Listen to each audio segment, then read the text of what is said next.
So if you were to meet him, what would you tell him? I'd tell him thank you.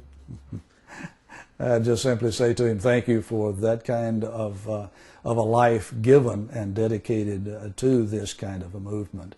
And more than a movement, really a philosophy of the way the world should operate. I think he deserves a great deal of thanks, and that would be what I would say to him. I'm afraid that I would have to read some more before I'd be willing to engage him in too much depth of conversation. But I do understand that about him, and I do appreciate that about him. And we need more of those kind of leaders worldwide. And thinkers, and there's this person, the Sufi master, direct descendant of Rumi, who passed away a couple of years ago, whose name was Shafiq Jan. He said about Gulen that Gulen is a modern Rumi. He is the living Rumi in our times. Do you think so?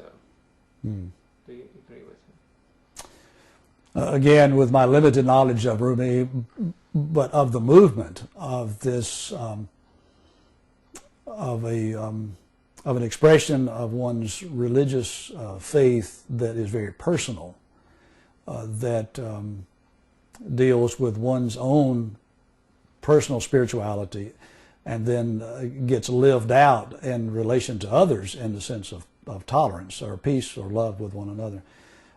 And from what I saw and heard about Rumi and his followers, then that could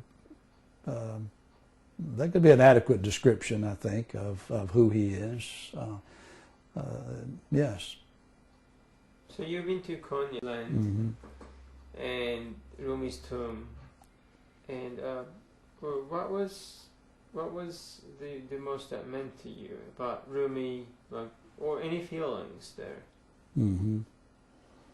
The most impressive thing to me is that sense of dedication of Rumi and of his followers since then to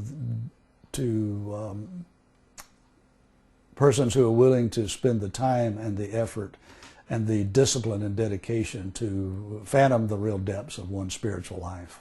And that's what my impression of all of his followers are that.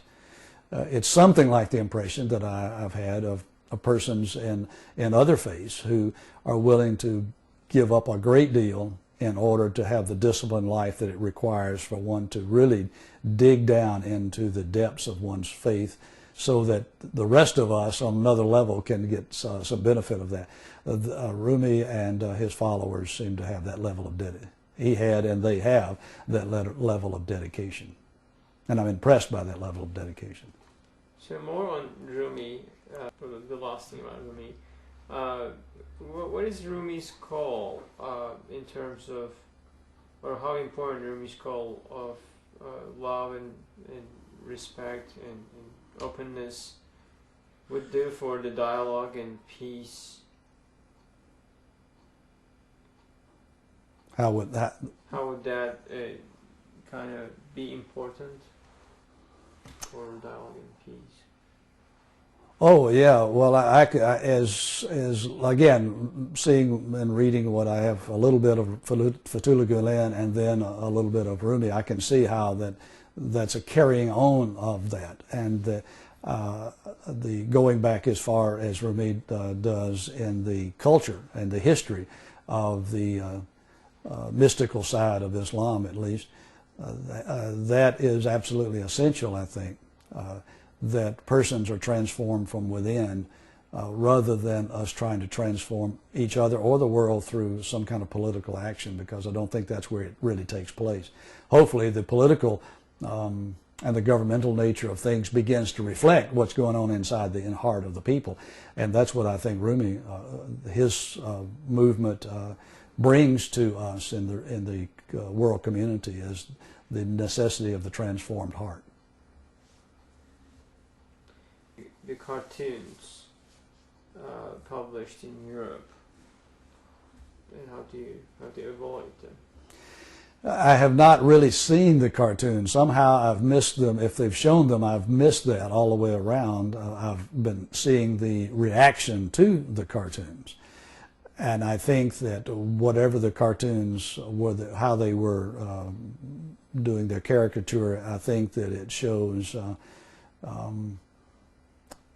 perhaps a lack of some sensitivity on the part of those who did them, that it might bring the kind of reaction that it's brought. From my Western standpoint and from a Christian standpoint, I don't understand the violent reaction, because if someone caricatures Jesus, then I would not react violently to that. I wouldn't like it, I wouldn't care for it, but I would not be in a violent kind of reaction to that.